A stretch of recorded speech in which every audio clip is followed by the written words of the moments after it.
नवा खे ॿुधाईंदालू अहम ख़बर है दरिया खान मरी में अपडेट कंदालू हथियारनि सां वगण बिरादरी के मारिजी वियल 4 ॼणनि के वारसनि सां DIG शहीद बेनज़ीर आबाद मुलाकात कई है। वगण बिरादरी जवाबदारनि की गिरफ्तारी लाइ सुभाणे ऐलानियल धरणो मुलतवी करे छॾियो है।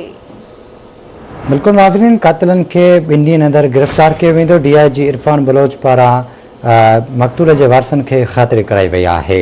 अपडेट कयूं पिया दरिया खान मरी में हथियारबंदनि तां वगण बिरादरी के मारिजी वियल 4 ॼणनि के वारसनि सां DIG शहीद बेनज़ीर आबाद मुलाकात कई है। वगण बिरादरी जवाबदारनि की गिरफ़्तारी लाइ सुभाणे ऐलानियल धरणो मुलतवी करे छॾियो आहे। कातिलनि खे 2 ॾींहनि अंदरि गिरफ़्तार कयो वेंदो। DIG इरफान बलोच पारां ख़ातिरी कराई वई आहे। तफ़सील मालूम कंदासीं दरिया खान मरी में वरियल सिंधी खां। वरियल सिंधी आगाह कजो, छा तफ़सील आहिनि? जी बिशारत, DIG शहीद बेनज़ीर आबाद इरफान बलोच SSP नो शरफ रोज इंसाफ निगारी दरिया खान मरी थाने से पता। DIG इरफान बलोच SSP इंसाफ निगारी एक हफ्तो अग कतल कयल वगण बिरादरी के वारसनि सां मुलाकात में कई। वगण बिरादरी पारां सुभाणे ऐलानियल धरणो मुलतवी करे छॾियो। DIG इरफान बलोच चयो त नौशरफ रोज ज़िले में अमन अमान की सूरत हाल एतरी ख़राब न है जेकी ॿुधाई पई वञे।